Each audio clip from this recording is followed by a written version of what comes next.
সম্মানিত বন্ধুগণ, আসসালামু আলাইকুম। দূরে কাছে দেশে অথবা বাইরে থেকে প্রাণপ্রিয় বন্ধুরা ঠিক এই মুহূর্তে যে যেখান থেকে বাস্তব জীবনের গল্প শোনার জন্য আমার সাথে জয়েন করেছেন আমি আপন। আর যে আপন জীবনের গল্পের 1333তম পর্বে আপনাকে প্রতিদিনের মতো স্বাগতম জানাচ্ছি। বন্ধুগণ, আজ আমি আপনাকে শোনাবো বরিশালের ভাই মোহাম্মদ নুমান হোসেনের জীবনের চরম ভয়ঙ্কর রকম এক ভৌতিক বাস্তব জীবন কাহিনী। বন্ধুরা, আজকের গল্পের টাইটেল সাগরের তলদেশের জলপরীকে বিয়ে করে এক জেলে। এই গল্পটা বরিশালের প্রত্যন্ত এলাকার এক জেলে পরিবারের সঙ্গে ঘটে যাওয়া আজ থেকে বহু বছর আগের তাজ্জব হয়ে যাওয়ার মতো, অবাক হয়ে যাওয়ার মতো, শরীরে লোম দাঁড়িয়ে যাওয়ার মতো এক ভয়ানক বাস্তব জীবনের গল্প। সবাইকে অনুরোধ করব শুরু থেকে শেষ পর্যন্ত বরিশালের ভাই মোহাম্মদ নুমান হোসেনের জীবনের এই বাস্তব গল্পটা আপনার প্রত্যেকে আমার মুখে শুনবেন এবং গল্প শেষে নুমানকে আপনার মতো করে একটা মন্তব্য কমেন্ট বক্সে লিখবেন। ধন্যবাদ সবাইকে। সম্মানিত বন্ধুগণ, আসসালামু আলাইকুম। আমার নাম মোহাম্মদ নুমান হোসেন, আমার বাড়ি বরিশাল। বন্ধুরা, আমি আমার জীবনের গল্পটা শুরু করার শুরুতে আপনাদেরকে আমার পরিবারের সম্পর্কে জানিয়ে রাখি।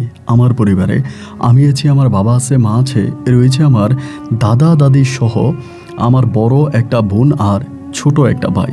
আমরা টোটাল 2 ভাই 1 বোন। আমাদের পরিবারটা বরিশাল শহর থেকে অনেক দূরে নদী ঘেঁষা, সমুদ্র ঘেঁষা কোনো এক ছোট্ট গ্রামে এক নিম্ন মধ্যবিত্ত পরিবার। আমার বাবা পেশে একজন মাছ বিক্রেতা। আমি খুব ছোটোবেলা থেকে দেখে আসছি আমার বাবা মাছ বিক্রির সাথে জড়িত। আমাদের এলাকাতেই আমার বাবার অনেক বড় একটা মাছের আড়ত রয়েছে। সে আড়তে আমার বাবা মাছ বিক্রি করে, তাই দিয়ে আমাদের গোটা পরিবারটা চলে। যদিও আমাদের এই পরিবারটাকে আমাদের এলাকার মানুষ জেলে পরিবার বলে। জেলে পরিবার বলার সবচেয়ে বড় কারণ হচ্ছে আমার যিনি দাদা ছিলেন তিনি ছিলেন এই এলাকার জেলেদের সর্দার। আমার যে দাদা ছিলেন, আমার দাদা হচ্ছেন জেলেদের এই এলাকার সর্দার। কিন্তু আমার দাদা এখন আর বেঁচে নাই। যদিও আমরা বলি যে আমার দাদা বেঁচে নাই, কিন্তু আমার দাদি বলে আমার দাদা এখনও বেঁচে আছে। শুধু বেঁচেই নাই, আমার দাদা কয়েকদিন পর পরে গভীর রাতে এসে আমার দাদির সাথে নাকি দেখাও করে। আমার গল্পটা একটু অন্যরকম, আপনি শুনলে হয়তো অবাক হয়ে যাবেন। আমি ছোটোবেলা থেকে খেয়াল করে আসতাম একটা জিনিস যেটা আমাকে অনেক অবাক করতো, তা হচ্ছে আমার দাদি প্রতিদিন দুপুরবেলা আপনার বাটি ভরে ভাত তরকারি সব কিছু নিয়ে, মানে একজনের সমপরিমাণ খাবার নিয়ে সাগরের পানিতে ফেলে দিত, মানে সমুদ্রে ফেলে দিত। এই দৃশ্যটা ছোটোবেলা থেকে দেখে আসতাম এবং এইটা নিয়ে আমার বাবা, মা আর দাদির মাঝে তুমুল পরিমাণে ঝগড়া হতো। আমার বাবা আমার দাদিকে বলতো যে তোমার জামাই মরে গেছে আজ থেকে বহু বছর আগে, এরপরেও তুমি কেন সাগরে গিয়ে এই সমস্ত মাছ তরকারি, মানে আপনার ভাত মাছ বা ভাত তরকারিগুলো কেন ফেলে দাও। কিন্তু আমার দাদির মুখে শুনতাম আমার দাদা নাকি সাগর ডুবিতে মারা যায়। কোনো এক সাগর ডুবিতে আপনার ঘূর্ণিঝড়ের সময় সাগর ডুবে যায়, মানে সাগরের ট্রলার ডুবে আমার দাদা ওখানেই মারা যায়। এবং দাদা মারা যাওয়ার পরেও নাকি প্রতি রাতেই প্রায় দাদির সাথে এসে দেখা করতো এবং দাদিকে নাকি এও বলতো যে আমি মরি নাই, আমি বেঁচে আছি, আমি সাগরের তলদেশে দিব্যি ভালো আছি, তোমরা আমার জন্য দোয়া করবা, আমিও তোমাদের জন্য দোয়া করব। এই নিয়ে মাঝে মাঝে নাকি খুবই রাতের বেলায় আমার দাদির স্বপ্নে আমার দাদা আসে এবং যার কারণে আমার দাদি মনে করে যে সাগরের তলদেশে আমার দাদা এখনও জীবিত। সাগরের তলদেশে আমার দাদা এখনও জীবিত আছে, যেই মর্মে আমার দাদি এই প্রায় প্রতিদিনে দুপুরবেলা এই খাবারগুলো নিয়ে রওনা দেয়। যদি আমার মা আমার দাদিরে খাবার না দেয়, যদি বলে যে না আজকে আপনার খাবার দিব না, আমার দাদি তখন করে কি নিজে খায় না দুপুরবেলা, মানে নিজের যে খাবারটা আছে ওই খাবারটা নিয়েই না সাগরে ফেলে দেয়। আমরা সবাই জানি যে মানুষটা বহু বছর আগে মরে গেছে সাগরে হচ্ছে ঘূর্ণিঝড়ে ট্রলার ডুবে, এবং সেই মানুষটা এত বছর পরে কিভাবে বেঁচে থাকে। আমার দাদা একা মরে যায়নি, ওখানে প্রায় চারজন মানুষ মারা যায়, মানে 4 জন মানুষ হচ্ছে সাগর ডুবিতে, মানে আপনার ট্রলার ডুবে মারা যায়। কিন্তু 4 জনের কাউকে আমার দাদি স্বপ্নে দেখে না, শুধু নাকি আমার দাদাকেই দেখে।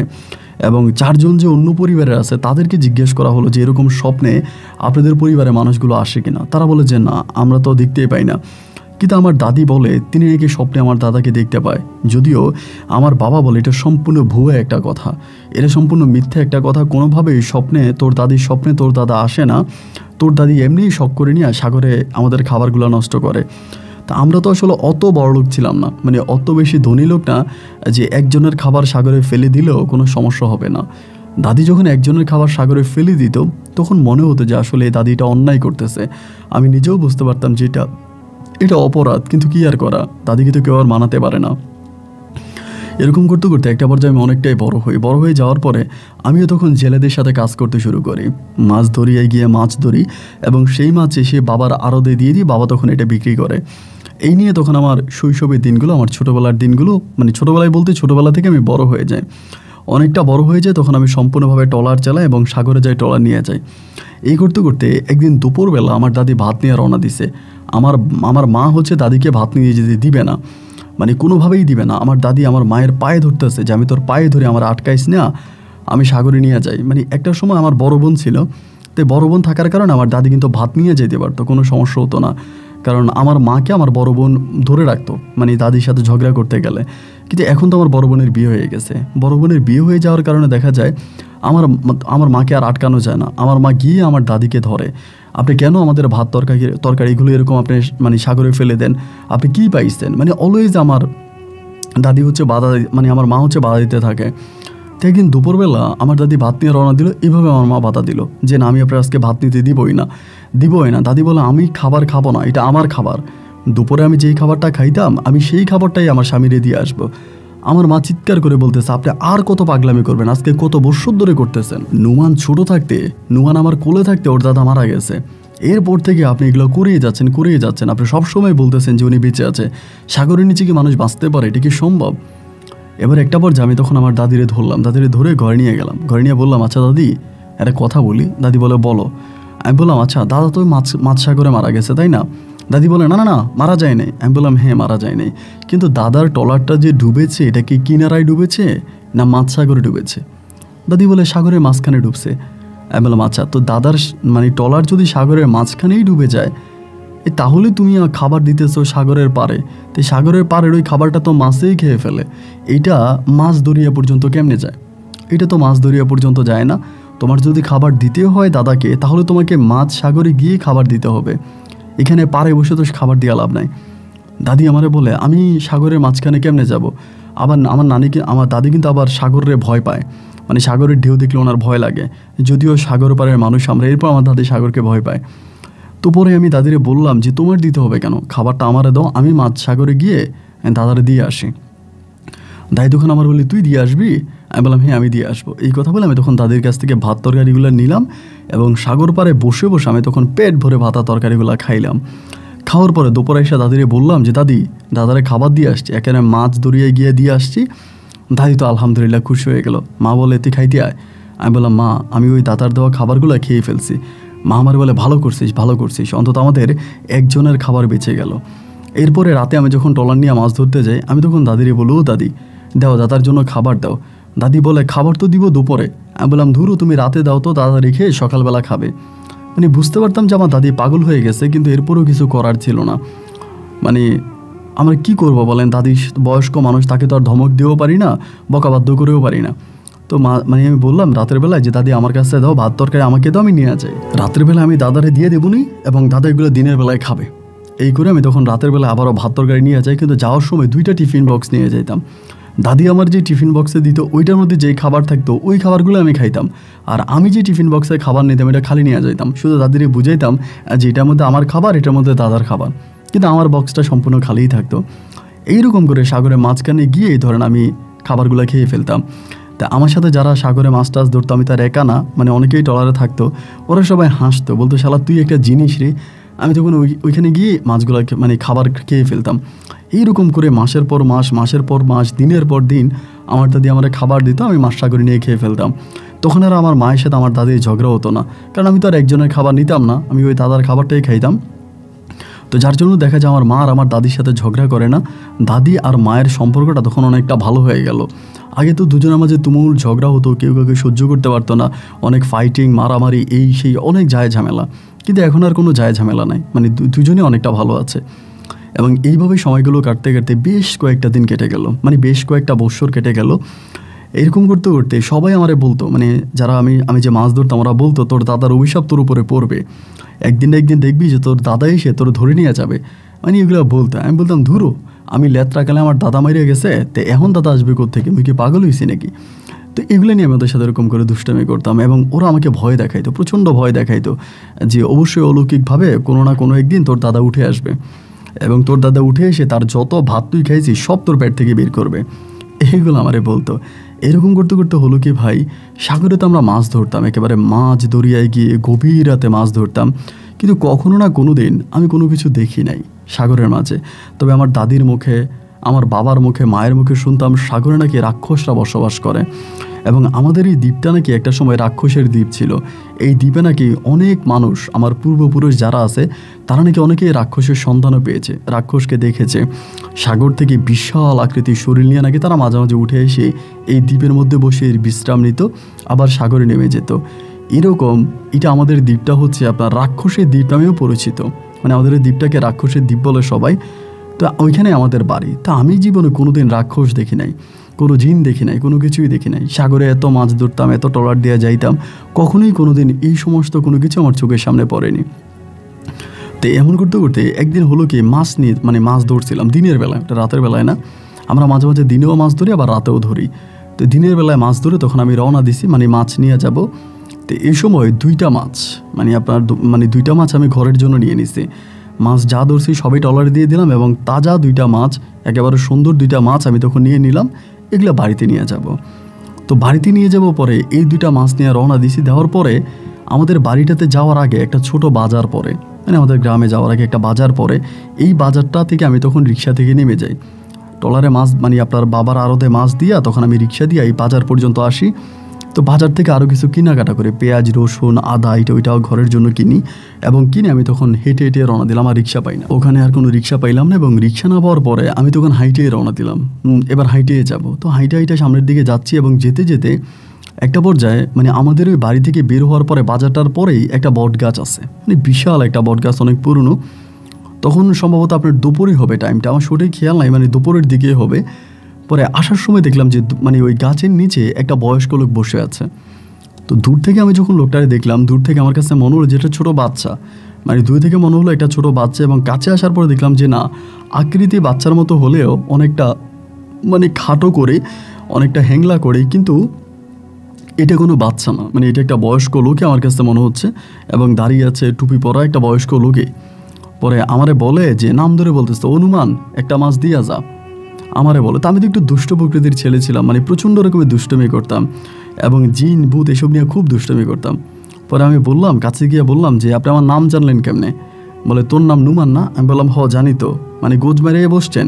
মাঝে মাঝে এরকম কিছু হয় যে মানে মাছ নেওয়ার জন্য নাম ধরে ডাক দেয়, পীরের মতো ভাবসাব দেখায়, দরবেশের মতো ভাবসাব দেখায়, যাতে মাছ দিয়ে দেয়। পরে আমি বললাম যে নাম জানলেন কেন? বলে তোর নাম তো আমি জানি, তোর নাম তো নুমান। আমি বললাম হ্যাঁ, তো ঠিক আছে কি? বলে আমার একটা মাছ দিয়ে যা। আমি বললাম আপনার মাছ দিয়ে যাবো? কে আপনার মাছ দিব কা? বলে আমি খাবো। তাই আমি বললাম কই, এখানে তো কোনো কিছু নাই, কেমনে খাবেন? বলে আমি রান্না করে মানে রান্না ছাড়াই খাবো। তাই আমি বলে আপনি কি শয়তান, কাঁচা মাছ খেয়ে ফেলবেন? বলে হ আমি শয়তান। আমি বললাম মানে কি, মানে এরকম আমি হাসে বলতেছি মানে কি? বলে কিছু না, দে একটা মাছ দিয়ে যা। তাই আমি বললাম আচ্ছা ঠিক আছে, আপনি যেহেতু শয়তানি মানে আপনি জিন তাই তো? বলে হ্যাঁ আমি জিন। তাই আমি বললাম যে আমি যে আপনার মাছ দিয়ে যাবো তা আমার লাভটা কী হবে? পরে বলে কী লাভ, তুই কী চাস? আমার বলে তুই কী চাস? আমি বললাম আমার চাওয়া কি পূরণ করতে পারবেন? বলে হ্যাঁ পারবো। পারবো না কেন, তুই বল তোর চাওয়া কি? আমি বললাম আমার চাওয়া হচ্ছে আমি দাদির মুখে, দাদার মুখে, মানে আমার দাদির মুখে, আবার গ্রামবাসী অন্য অন্য লোকের মুখে, আমার মায়ের মুখে, বাবার মুখে শুনতাম এই সাগরে নাকি অনেক পরীরা বসবাস করে। এই সাগরের তলদেশে নাকি পরীদের শহর আছে। অনেকেই বলে যে সাগরের তলদেশে পরী থাকে, দৈত্য দানবরা থাকে, সাগরের তলদেশে পরীদের শহর আছে, এটা অনেকেই বলে। আমি না সেই শহর দেখতে চাই। পরে আমারে বলো ওই শহর দেখতে পারবি তুই? আমি বললাম হ্যাঁ আমি দেখতে চাই, আপনি দেখাতে পারবেন? বলে হ্যাঁ পারবো। তাই আমি বললাম আচ্ছা ওই সাগরের তলদেশে আমাকে দেখাই দেবেন, আমার সাথে একটা পরীর প্রেম করাই দেন। সাগরের তলদেশে নাকি জলপরীরা থাকে, আমি একটা জলপরীর সাথে প্রেম করতে চাই, একটা জলপরীকে বিয়ে করতে চাই। পরে এইটা বলার পরে সে আমার বললো যে ঠিক আছে এদিকে আয়। আসার পর আমাকে 3টা আপনার গাছের শিকড় দিল, গাছের শিকড়ের মতো এগুলা, মানে এই সাইজ হবে 1 ইঞ্চির সাইজ, মনে যেন এগুলো ওনার হাতের মধ্যেই 3টা দিয়ে বললো যে প্রতি শনিবারে, মানে শনিবারে রাতের বেলায় গভীর রাতে, মানে 3 সপ্তাহে 3 সপ্তাহ মানে 1 সপ্তাহ পর পর প্রতি শনিবারে 3 শনিবারে এই 3টা কাঠি তুই মাছ সাগরে ফেলবি। যদি সাগরের নিচে কোনো কিছু থেকে থাকে, যদি সাগরের নিচে কারো বসবাস থেকেই থাকে, তাহলে ওরা তোর সাথে যোগাযোগ করবে, আমারে বলে। আমি বললাম ধুরু মিয়া পাগলামি করেন না, মাছ একটা নিলে নিয়ে যাবেন, তার জন্য কি এত ভণ্ডামি করা লাগে? বলে না আমি ভণ্ডামি করি নাই, তুই মাছ দেস বা না দেস, তোর মনের বাসনা পূরণ করার জন্য 3টা কাঠি নিয়ে যা। তা আমি কাঠি 3টা নিলাম, নেওয়ার পরে ওনার একটা মাছও দিয়ে দিলাম। যাক, মাছ তো ধরেই আনছে, আমি তো আর কিনে আনি নাই। তা আমার এখান থেকে একটা মাছ দিয়ে দিলাম, বললাম যে এটা আপনি খাইয়েন, তা কাঁচা খাইয়েন না রান্না করে খাইয়েন। তো এই কথা বললাম, নিয়ে অনেক খুশি হলো মাছটা দেওয়ার পর। আমি তখন চলে গেলাম, ওই দিন ছিল বৃহস্পতিবার, শুক্রবারেও মাছ ধরলাম, শনিবারও রাতেরবেলা মাছ ধরতে গেছি। এই না, আমার এটা কিন্তু মনে নাই, আমি ওই যে প্যান্টের পকেটে রাখছি, এটা প্যান্টের পকেটে রয়ে গেছে কাঠিগুলো। মাছ সাগরে যাওয়ার পরে কোনো একটা কারণ আমি প্যান্টের মধ্যে হাত দিলাম, হাত দেওয়ার পরে এই কাঠিগুলো আমার হাতে পড়লো। হাতে পড়ার পরে হঠাৎ করে মনে হলো, যারে এই কাঠিটা তো এরকম এরকম। তা সবাইরে বললাম যে দোষ, এমন এমন ঘটনা, এক পাগলে আমার কাঠি দিছে 3টা, বলছে এটা যদি সাগরের মাছ দরিয়ায় ফেলি তাহলে সাগরের তলদেশে যদি জিন পরি বা কোনো কিছু থেকে থাকে তাহলে নাকি আমার সাথে যোগাযোগ করবে। সবাই তখন বলে তাহলে ভালোই তো, ফেল না একটা। তাই কেমন বিসমিল্লা বলে একটা ফেলে দিছি ওইখানেই, মানে ওই জায়গার মধ্যে বিসমিল্লা বলে একটা কাঠি ফেলে দিছি। এবং এরপরে হলো কি, এই তো আপনার একটা শনিবার গেল, আমরা পরের শনিবারে রাতের বেলা আবারও মাছ ধরি, মাছ ধরলাম, ওই দিনও ফালাইছি। কিন্তু এর পরের যে শনিবার, সেই শনিবার আমরা দিনের বেলায় মাছ ধরার প্ল্যানিং, মানে দিনে মাছ ধরবো। তো 2 দিন 2টা কাঠিটা ফালাইছি, এবং তৃতীয় দিন আমি ওদেরকে বললাম যে আজকে আমরা রাতে মাছ ধরবো, কারণ আজকে সাগরে মাঝখানে কাঠি ফেলতে হবে। ওরা বলে ধুর, এটা কোনো কথা নাকি? আমি বললাম না, কোনো কথা না, ঠিক আছে, কিন্তু এরপরেও এরা কি দিল, এটার মধ্যে কি আছে এই জিনিসটা আমার একটু দেখতে হবে, এই জন্য সাগরের মাঝখানে আমি কাঠি ফেলবো। ওর মোটামুটি সবাই হাসাহাসি করতেছে, আমার নিয়ে হাসাহাসি করতেছে যে এটা কোনো কথা, তুই আসলে পাগল হয়ে গেছিস, তোর মাথায় সমস্যা দেখা দিয়েছে। এরপরও মানে তৃতীয় শনিবারেও একইভাবে আমি তখন কাঠিটা নিয়ে গিয়ে এই সাগরের মাঝখানে ফেলে দিলাম। এটা হচ্ছে তৃতীয় শনিবার। তো কাঠিটা ফেলে দেওয়ার পরে, বাট সেদিন কাঠিটা ফেলার পর আমার কাছে কেন জানি মনে হলো যে কাঠিটা হাত থেকে ছেড়ে দেওয়া মাত্র আমার শরীরের পশমগুলো দাঁড়িয়ে গেছে। আমি মোটামুটি একটা ভয়ঙ্কর আকৃতির একটা ভয় পাইছি। এবং ভয় পাওয়ার পরে তখন হলো কি, আমি মানে ভোর রাতে পর্যন্ত মাছ ধরছি, এদিন অনেক মাছও পাইছি। ভোর রাতে মাছ আড়তে জমা দিয়া ঘুমাইতে গেলাম ঘরে। ঘুমাইতে যাওয়ার পর আমি আর ঘুমাইতে পারতেছি না, সারাটা রাত আমি এক ভয়ঙ্কর কিছু স্বপ্নে দেখতেছি। মানে স্বপ্নটা এরকম যে বিশাল আকৃতির একটা শরীর আমার উপরে আসতেছে, এবং এটা মনে হয় আসমান থেকে ঝাঁপ দিয়ে আমার শরীরের উপরে পড়তেছে, আমার গায়ের উপরে পড়তেছে। মানে এমন একটা অবস্থা, এমন একটা পরিস্থিতি, আমি আপনাকে বলে বোঝাতে পারবো না। ভয়ে আমার পুরো শরীর আঁতকে ওঠার মতো অবস্থা। আমি না পারি বলতে, না পারি সহ্য করতে, এরকম সারাটা দিন আমার এমনভাবে কাটছে। আমি সারাটা দিন একটা ফোঁটা ঘুমাইতে পারিনি। এবং মানে শেষ রাতে, মানে আপনার দিনের প্রায় 2টা থেকে 2:30 বাজে আমার তখন ঘুম ভাঙছে। মানে ঘুমাইতে পারিনি বলে শুয়েছিলাম, কিন্তু এরকম বিষণ্ণতায় আমার দিনটা কাটছে। 2টা বাজে উঠে গোসল করতে গেছি, এবং গোসল করে খাইতে বসছি। খাইতে বসার পরে আমার দাদি বলতেছে আমার পিঠের মধ্যে নাকি মানে এরকমভাবে, মানে আঙুল দিয়ে চাপ দিলে যেরকম আঙুল বসে থাকে ছোট বাচ্চারা হাত দিয়ে ধরলে দেখবেন যে খামচি লেগে, যেরকম খামচি লেগে আছে।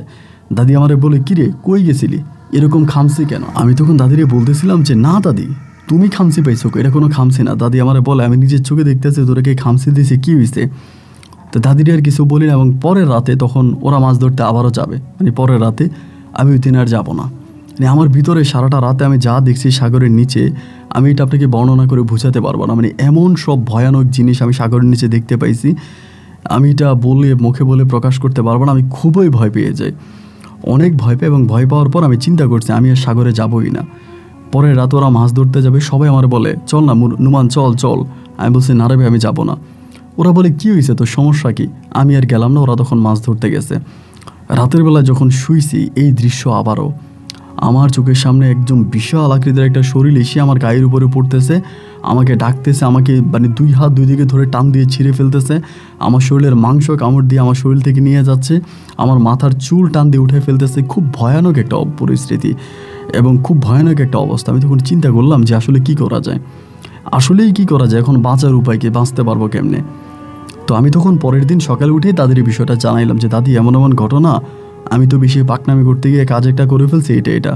দাদি শুনে দাদি বলা, হ্যাঁ এটা তুই কী করলি, তাই দেখ না ওই পাগলটার আবার পাওয়া যায় কিনা, যদি পাওয়া যায় তাহলে পাগলের কাছ থেকে ক্ষমা টমা চেয়ে দেখ তুই রক্ষা পাস কিনা। আমি তখন দাদিরে বললাম যে আচ্ছা ঠিক আছে, সমস্যা নাই, আমি দেখি ওরে পাই কিনা। এরপরেই মানে পরের দিন আমি তখন এই পাগলটারে খোঁজার জন্য আমাদের বাজারের ওই বটগাছের নিচে গেলাম।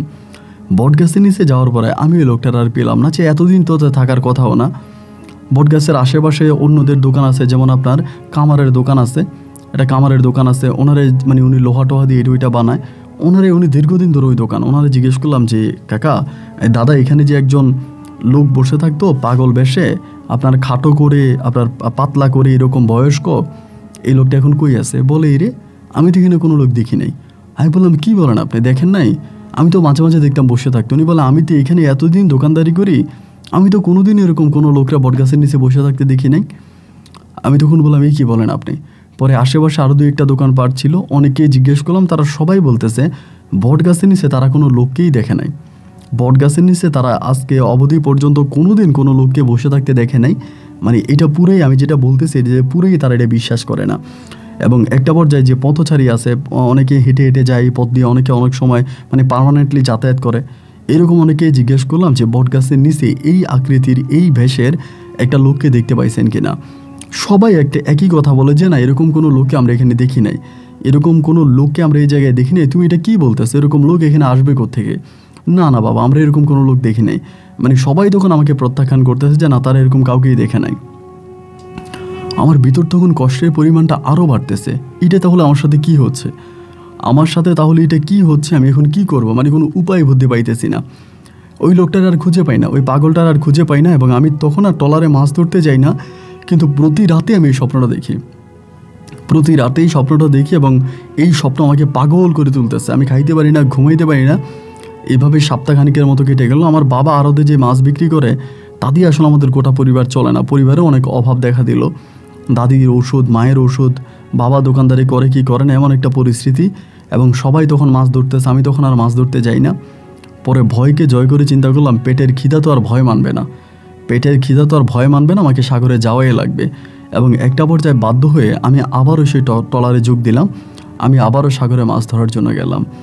এবার যখন সাগরে মাছ ধরতে গেলাম, রাতের বেলায় আমি মাছ ধরতেছি এবং সবাই আমার বলে, কিরে নুমান, তোর ভয় লাগতেছে? আমি বললাম না, ভয় লাগতেছে না। এখন মাছ ধরতে ধরতে আমি মাঝে মাঝে সাগরের নিচের দিকে যখন জাল টানতাম, আমি দেখতে পাইতাম যে সাগরের নিচে সুন্দর একটা মুখ দেখা যায়। মানে অসম্ভব রকমের সুন্দর একটা মুখ দেখা যায়, যেটা হাত দিয়ে এইভাবে করে মানে মুখটা দিয়ে থাকে অনেকটা মাছ আকৃতির, যার পিছনটা ছিল মাছের মতো কিন্তু মুখটা ছিল মানুষের মতো, দুটো হাতও মানুষের মতো, হাতের নখগুলো অনেক বড় বড়, মাথার মধ্যে চুলও আছে। আমি দীর্ঘদিন এই জিনিসটাকে দেখতে পেতাম। ওদের কাছে বলতাম যে দেখ, আমি এরকম একটা জিনিস দেখতে পাই। ওরা তখন হাসে, ওরা বলে এটা কোনো কথা নাকি, এগুলো তো বিশ্বাসের কথা না। এবং সব সময় মাঝে মাঝে এরকমও হতো যে আমি ট্রলারের পাশে বসে আছি এবং জাল ফেলে নিচের দিকে তাকায় আছি, পানির দিকে, সাগরের পানির দিকে। আমি এই পানির নিচ থেকে দেখতাম এটা আস্তে আস্তে আস্তে আস্তে করে একদম নিচ থেকে উঠে আসে। এবং উঠে শুধু আসেই না, আমার দিকে তাকায় এবং তাকিয়ে হাসি দেয়, মানে দাঁত বের করে হাসি দেয়। হাসি দেখি এবং চেহারা খুবই সুন্দর, একটা মেয়ের মতোই, কিন্তু মুখটা অনেক বড়। স্বাভাবিক মেয়েদের চেহারায় যেরকম হয় এরকমই, কিন্তু মুখের আকৃতিটা অনেক বড়। এরকম করে 1 দিন 2 দিন 3 দিন প্রতি রাতেই দেখতাম। কিন্তু তখন থেকে আমি আর ওই সমস্যাটা দেখি না, যেটা রাতের বেলা আসমান থেকে আমার শরীরের উপরে পড়তো দূত দানবের মতো, ওই জিনিসটা আর আমি দেখি না। কিন্তু এই জিনিসটাকে আমি দিনেও দেখি, মানে রাতের বেলায় ঘুমাইলেও স্বপ্নে দেখি, আবার রাতের বেলায় মাছ ধরতে গেলেও আমি এটাকে দেখতে পাই, যেটা এরকম ভাষা দিয়ে আছে। এরকম করে দীর্ঘদিন এই জিনিসটাকে দেখলাম। দেখার পরে একদিন হলো কি, মানে আমার ভিতরে হঠাৎ করে কেন জানি মনে হলো যে এইটা কি, মানে জিনিসটা কি, আসলেই কি আমি এই জিনিসটাকে দেখি। তো আমার গলায় একদিন ছিল কি আপনার একটা গামছা ছিল, গলার মধ্যে গামছা পেঁচিয়ে রাখছি, মাছ ধরতে যেহেতু গেছে গামছা ছিল। আমি তখন আমার ওই গামছাটাকে এক মাথা ধরে আরেক মাথা গামছা নিচে ফেললাম, মানে ওইটার হাতে ফেললাম। তো হাতে ফেলার পরে ওইটা তখন গামছাটা ধরলো, গামছাটা ধরে আমি তখন নিচ থেকে মানে এটা উপর থেকে টান দিলাম, উপর মানে উঠানোর জন্য। আমি যখন টান দিলাম, এটা নিচ থেকে আমার ওই গামছাটা ধরে উল্টা টান দিল এবং টান দেওয়াতে এতটাই শক্তিশালীভাবে টান দিছে, আমি ওই ট্রলার থেকে ধাপ করে নিচে পড়ে যাই।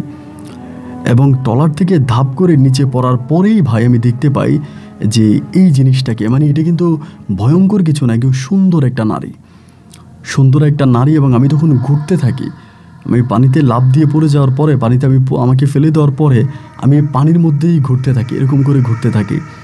অনেকক্ষণ ধরে এটার মুখের দিকে তাকায় থাকি, কিন্তু আমি নিঃশ্বাস নিতে পারতেছি। মানে এটা কিন্তু পানির নিচে, সাগরের নিচে, এটা কিন্তু সাগরের উপরে না। এরকম করে ঘুরতেছি ঘুরতেছি ঘুরতেছি, আমি ওর দিকে তাকে, ও আমার দিকে তাকে আছে এবং তাকায় তাকে হাসতেছে, আমার একটা হাত ধরে এরকম করে ঘুরতেছে রাউন্ড। কতক্ষণ আমি এটা জানি না। একটা পর্যায়ে ও হঠাৎ করে ডুব দিয়ে নিচের দিকে চলে গেল। ডুব দিয়ে নিচে চলে গেল, ও যখন আমার হাতটা ছেড়ে দিল, আমি তখন আর নিঃশ্বাস নিতে পারি না। যতক্ষণ আমার হাতে ধরে রাখছে ততক্ষণ আমি নিঃশ্বাস নিতে পারছি পানির ভিতরে, কিন্তু যখনই আমার হাতটা ছেড়ে নিচের দিকে চলে গেল, আমার তখনই নিঃশ্বাস আটকায় গেছে। আমি তখনই সাঁতরে মাত্রায় কোনোরকম উপরের দিকে উঠি, এবং উপরের দিকে ওঠার পরে ওরা তখন লাইট মারতেছে, ওদের ওই লাইটের আলো আমি তখন দেখতে পাই। লাইটের আলো দেখতে পাওয়ার পরে ওরা তখন কী করে টলার ঘুরিয়ে এখানে এসে আমাকে আবার উঠে, ওরা মানে আমার টলারের মধ্যে উঠে বলে, কী হয়েছে তোর, তুই এখানে ঝাঁপ দিলি কেন, লাফ দিলি কেন? আমি বললাম, দেখ আমি না বুঝতে পারি নাই কেন লাভ দিচ্ছে, আমি কিন্তু ওদের কাছে বলি না এই কথাগুলো, কারণ ওদেরকে আগে বললো ওরা বিশ্বাস করে না, হাসাহাসি করে, মজা করে, আমার এই কথাগুলোকে সিরিয়াসভাবে নেয় না, ফানি মনে করে।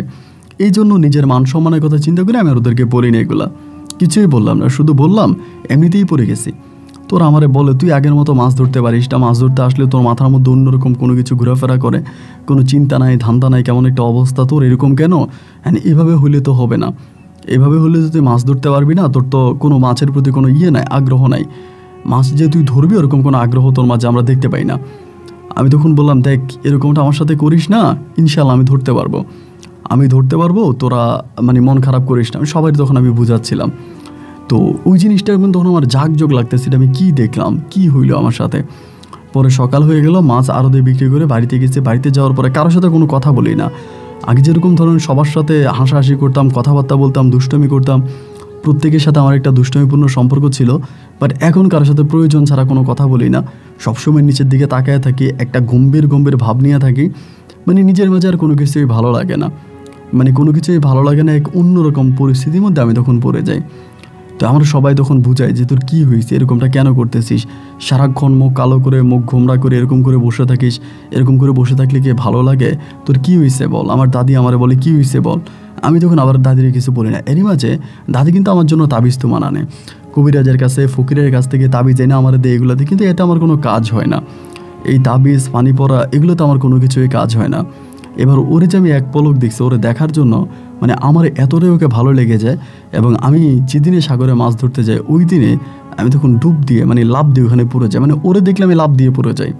মানে ওর চেহারা আমাকে এতটাই আকৃষ্ট করেছে, এতটাই ভালো লেগেছে, ওরে আমি যখনই দেখি আমি তখনই লাফ দিই। ওর মুখটা যখন আমি দেখি নিচ থেকে ভাইসে উঠতে আসছে মাছের মতো, আমি তখনই সাগর থেকে লাফ দিই, এবং লাফ দিয়ে পরে আমি ওর সাথে কয়েক মিনিট থাকি, এবং ও একটা সময় নিচে চলে যায়।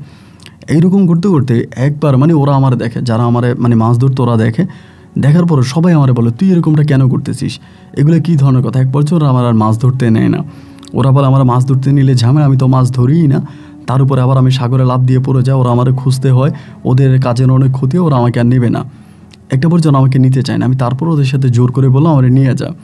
এই করতে করতে একটা পর্যায়ে আমার ভিতরে কী মনে হলো জানেন, যে আমি এই পুরীটা যে চলে যায়, মানে জলপুরি যে চলে যায়, ওই কই যায়, মানে ডুব দিয়ে নিচের দিকে কোথায় যায়। আমি তো আমার দাদির মুখে বা অন্য অন্য মানুষের মুখে শুনেছিলাম আমাদের এই দ্বীপটা নাকি একটা রাক্ষসের দ্বীপ, এবং আমাদের ওই দ্বীপের পাড়ের নিচেই নাকি পরীদের একটা মহল আছে, মানে পরীদের শহর আছে, জলপরীরা থাকে এটার নিচে। এইরকম একটা খবরটা আমি পেয়েছিলাম। নাকি সত্যি এটা জলপরীর দেশে চলে যায়, নাকি এটা জলপরী, মানে এটা যে মানুষ না, কোনো নারী না, তা তো আমি ক্লিয়ার, তা তো আমি বুঝতেই পারছি, কিন্তু তাহলে কেউ কোথায় যায়। এই করতে করতে একদিন মঙ্গলবারে, দিনটা আমার মনে আছে মঙ্গলবার রাতের বেলায়, আমি তখন মাছ ধরতেছি, এবং সেদিনও আমাকে ইশারা দিয়ে ডাকতেছে, হাতের ইশারা দিয়ে ডাকতেছে, এবং মাছ বরাবর যাওয়ার পরে, মাছ ধরে যাওয়ার পরে আমি সেদিন ইচ্ছা করে দিলাম ঝাঁপ দিয়েছি, বড় আমার হাত ধরছে। তো সবসময় কিন্তু ওই আমার হাত ধরে, আমি কিন্তু ওর হাত কখনোই ধরি না। সেদিন আমি নিজে ওর হাত ধরে ফেলছি, এবং ধরার পরে ও আমারে মানে আমি ওর হাত ছাড়ি না, কয়েক মিনিট পর ও আমার হাতটা ছেড়ে দিছে, কিন্তু আমি ওর হাতটা ছাড়ি না, আমার হাতটা ধরে আছি, কারণ আমি জানি যে ওর হাত ছেড়ে দিলে আমি নিঃশ্বাস নিতে পারবো না, আমার নিঃশ্বাস আটকায় যাবে। ওর হাত ধরে আছে, ও তখন হাত ছাড়ার জন্য খুব ঝাড়াঝাড়ি করতেছে, ঝাড়ি মারতেছে আমাকে হাত ছেড়ে দেওয়ার জন্য, কিন্তু আমি ছাড়ি না। আমার কথা হচ্ছে যাই হোক, আজকে হাত ছাড়বই না, আজকে আমি মরি বাঁচি যাই হয়, প্রয়োজনে মরে যাবো, কিন্তু ওর হাত ছাড়বো না ওর সাথে, কারণ ওর হাত ছেড়ে দিলে আমি নিঃশ্বাস নিতে পারবো না, আর তখনই আমাকে উপরে উঠে চলে আসতে হবে। অনেকক্ষণ ধরে পানির নিচে দুজনে ধস্তাধস্তি করতেছি, ও একদিকে যাচ্ছে, আমি একদিকে যাচ্ছি, আমি ওর হাতে ধরে আছি, হাতে ছাড়ি না। একটা পর্যায়ে ওর চেহারাটা আমি ভয়ঙ্কর একটা আকৃতিতে দেখলাম, যখন হাত ছাড়ে দেয়, ভয়ঙ্কর আকৃতি, একদম ভয়ঙ্কর একটা আকৃতির চেহারা দেখছি। দেখার পর আমি তখন হাতটা ছেড়ে দিছি, হাতটা ছেড়ে দেওয়ার পর ও তখন একদম দ্রুত গতিতে নিচের দিকে চলে গেছে। আমি তখন সাঁতরে কোনো রকম উপরে উঠছি। উঠার পরে ওরা আজকেই শেষ, ওরা আমার আর আনবেই না, ওরা সবাই নিয়ত করে ফেলছে, ওয়াদা করে ফেলছে যে আজকের পর থেকে আমাকে আর তারা সাগরে মাছ ধরতে আনবে না। আমাকে ডিরেক্টলি বলে দিয়েছে যে নোমান তোরা আর আমরা আনবো না, আর তুইও মেহরবানি করে আমাদের সাথে সাগরে মাছ ধরার জন্য আসবি না। কারণ তুই আসলে আমাদের অনেক সমস্যা হয়, আমরা আর সমস্যার সম্মুখীন হতে চাই না। এই রাতের পরের রাতে যেটা হইলে আমি আর মাছ ধরতে আসলাম না, ঘরে ঘুমাই আসছি। আমি এটারে স্বপ্নে দেখলাম খুব সুন্দর একটা চেহারা। তার পায়ের নিচটা কিছুটা মাছ আকৃতির, মনে হয় যেন আমি পানির নিচে শুয়ে আছি, ওই রকম মাছের মতো করে আমার সামনে আসছে। এসে আমাকে বলে, ভালো আছো? খুব সুন্দর করে কথা বলে। আমি বললাম ভালো আছি। পরে আমাকে বলে, তুমি আমার হাত ধরে রেখেছিলে কেন? মানে আমি স্বপ্নের মধ্যে আছি, বাট আমার কাছে মনে হয় যে আমার শরীরের ভিতরে বোধ আছে। ধরেন মানে ঘুমে থাকলে তো একটা মানুষ আপনাকে কোনো একটা প্রশ্ন করলে উত্তর দিতে পারবেন না, তো ও যখন আমাকে প্রশ্ন করে আমি এটার উত্তর দিতে পারতেছি। আমার এসে বললো যে তুমি আমার হাত ধরেছিলা কেন?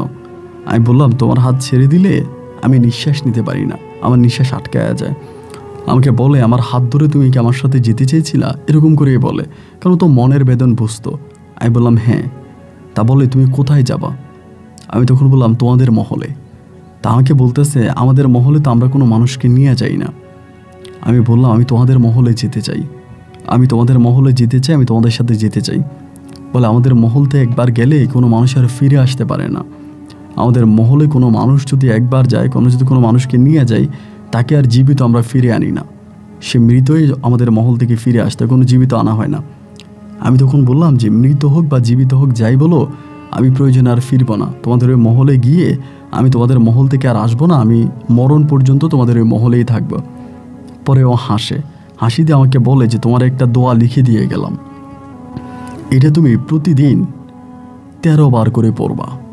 প্রতিদিন 13 বার করে পড়ে তোমার বুকে ফু দিবা, এবং দেওয়ার পরে যেদিন আমার কাছে মনে হবে যে আমি তোমাকে নেওয়ার উপযোগী, আমি সেদিন তোমাকে নিয়ে যাবো। আমি নিজেই বলবো, এর ইমেজ আমি প্রতি রাতে তোমার সাথে স্বপ্নে এসে কথা বলবো। তো এইটা বলার পরে হলো কি, আমার তখন সকালবেলা মানে ওই চলে যাওয়ার পর আমার ঘুমটা ভাঙে, যদিও ওখানে সকাল হয়নি, রাতেই ছিল। ঘুমটা ভাঙার পরে আপনি বিশ্বাস করবেন, আমি আমার খাটের পাশে মানে আমার বালিশের পাশে তাকিয়ে দেখি একটা চিঠির মতো একটা কিছু পড়ে আছে। এটা যখন আমি খোলার পরে ভিতর থেকে মনে হলো এমন একটা গ্রান, এমন একটা সুগন্ধি এটার ভিতর থেকে বের হয়েছে, আমার পুরোটা নাক, পুরো শরীর ঠান্ডা হয়ে গেছে। ওখানে বাংলাতে একটা দোয়া লেখা ছিল। দোয়া বলতে এটা অত বড় না, মানে ছোট একটা দোয়া লেখা ছিল। তা আমি ওই দিন এটা 13 বার পড়লাম। 13 বার পরে আমার বুকের মধ্যে ফু দিলাম, এবং এইটা পরে যখন আমি বুকে ফু দিলাম, আমার কাছে মনে হলো যে আমি বুকের মধ্যে অন্যরকম শক্তি সঞ্চয় করেছি। মানে আমার বুকে অন্যরকম শক্তির জন্ম হয়েছে, এবং আমি যেন এক অন্যরকম মানুষে রূপান্তরিত হয়ে গেলাম। মানে প্রচণ্ড রকমের পাওয়ার, প্রচণ্ড রকমের ক্ষমতা আমার ভিতরে কাজ করতে শুরু করে।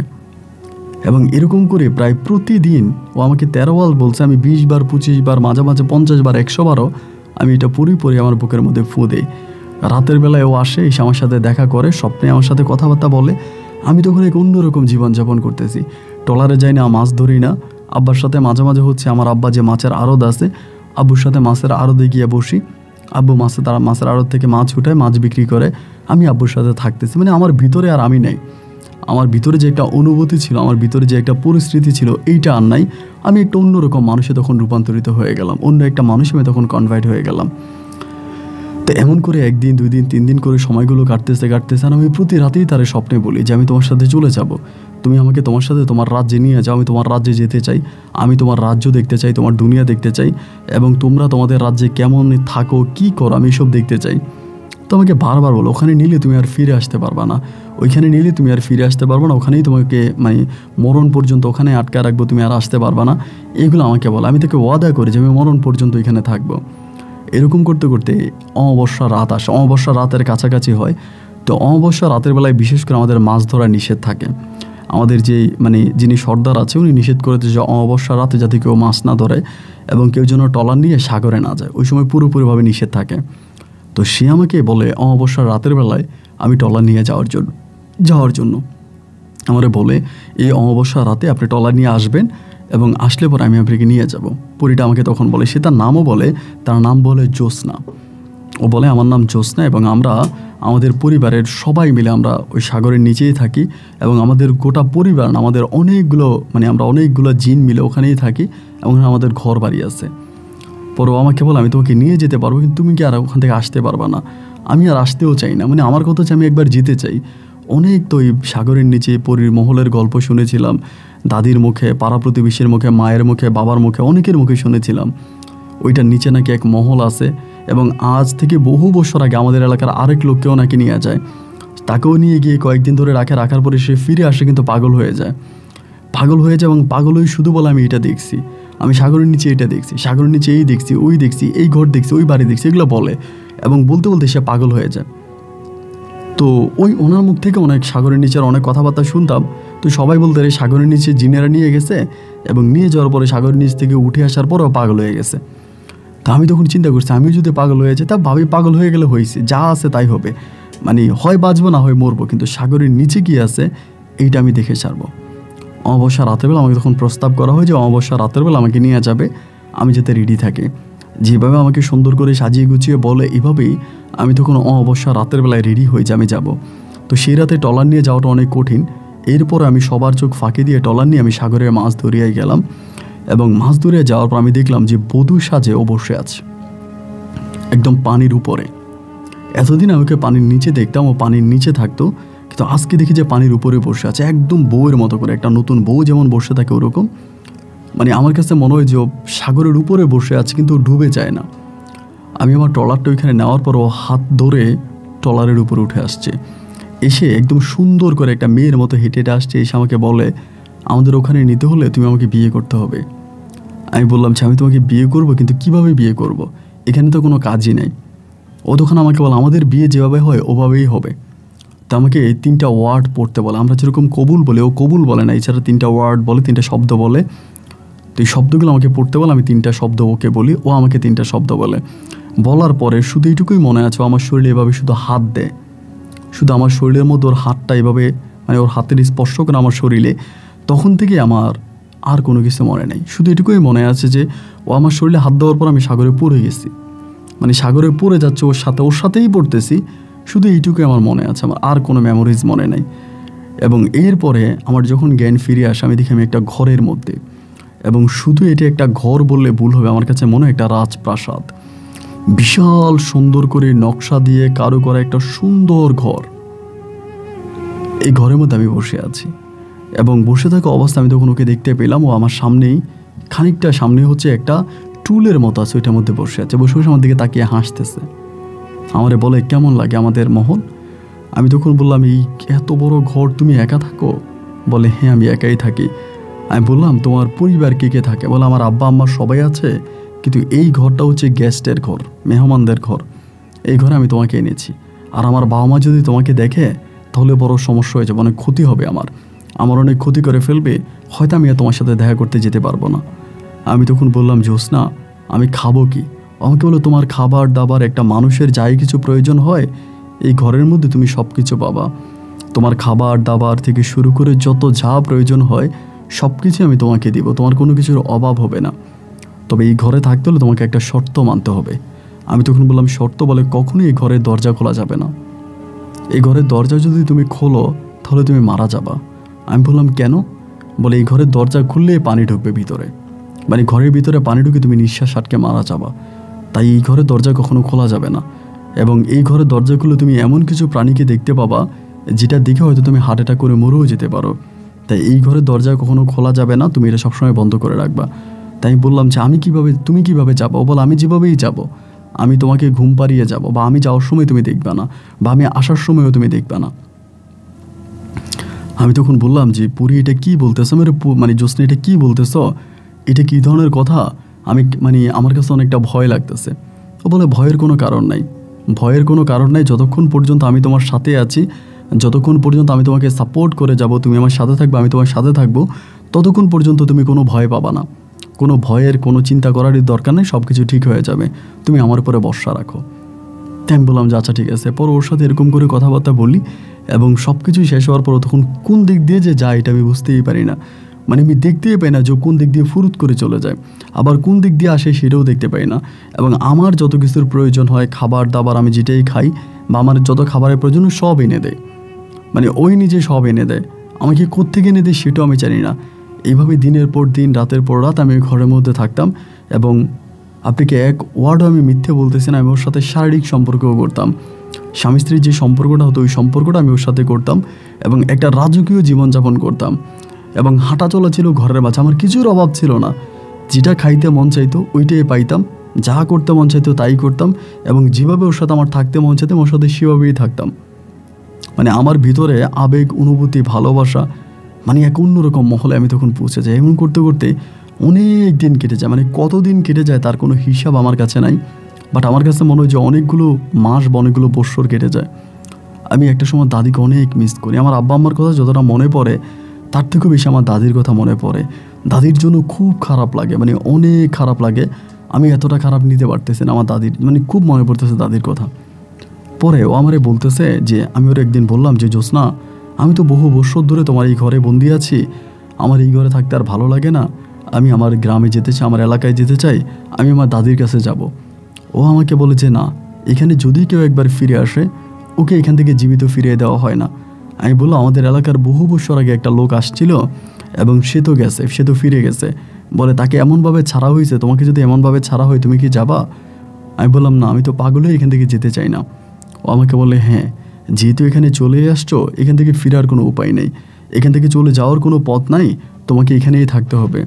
আমি তখন বললাম যে, জ্যোৎস্না, আমি দাদিকে অনেক মিস করি, আমার দাদির কথা অনেক মনে হয়, আমি দাদির কাছে একটা বারের জন্য যেতে চাই এবং আমি দাদিকে নিয়ে এখানে আসবো। ও আমাকে বলে, না, তুমি তো যেতে পারবা না, আর তোমার দাদিকে নিয়ে ওখানে তুমি কিভাবে আসবা? এটা কখনো হতে পারে না। সারাক্ষণ ও আমাকে আমি ওকে বলিও আমার কোনো কথাই শোনে না। একটা বার যে আমি কান্নাকাটি করি ওইখানে বসে বসে, কান্নাকাটি করে মানে কান্নাকাটি করতেই থাকে। দাদি আমারে ও আমারে বলে, এতটাই মন খারাপ হয়ে যায় সব কিছু। পরে আমাকে বলে, আমি তোমাকে বিয়ে করছি, তুমি আমার স্বামী, এবং তোমার সাথে এখানে এসে আমরা স্বামী স্ত্রীর সম্পর্ক করে আমরা একসাথে থাকি, তো তুমি যদি চলে যাও আমি থাকবো কেমন করো? আমাকে বলে। আমি বললাম, আমি আবারও আসবো, আমার পরিবারের সাথে দেখা করে আবারও আসবো।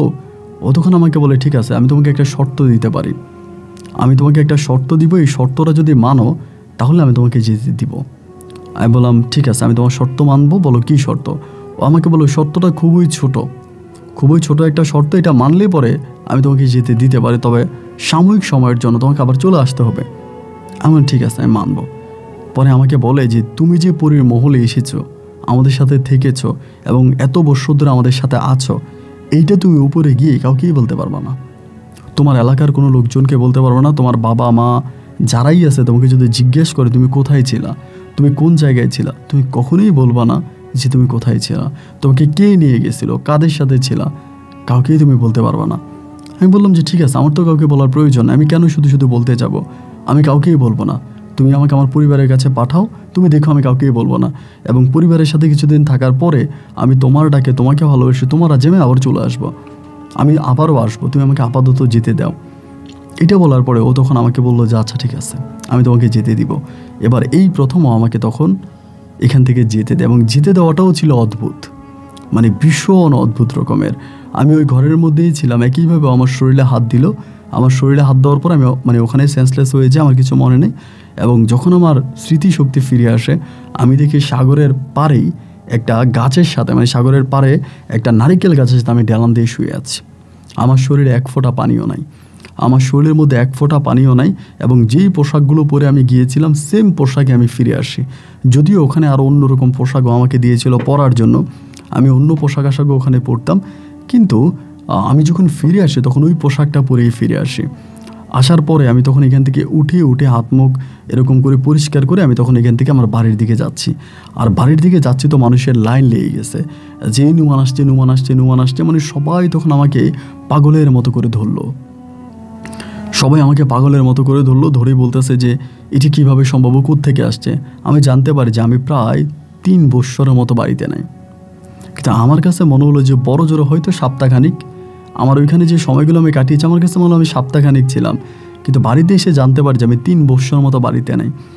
দাদি, আমার বাবা মা সবাই আমাকে জড়াই ধরে চিৎকার করে কান্না করতেছে, কোথায় ছিলাম, কোথায় গেলাম।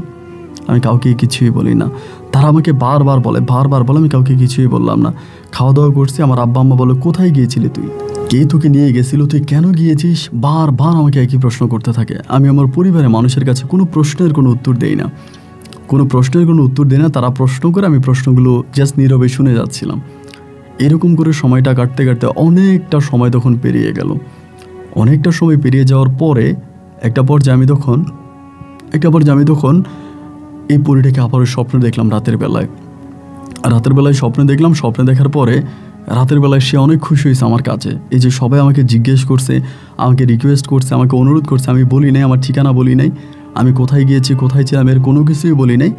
যার কারণে সবাই তখন আমার উপরে খুশি, সন্তোষ, মানে পরি আমার উপরে সন্তুষ্ট।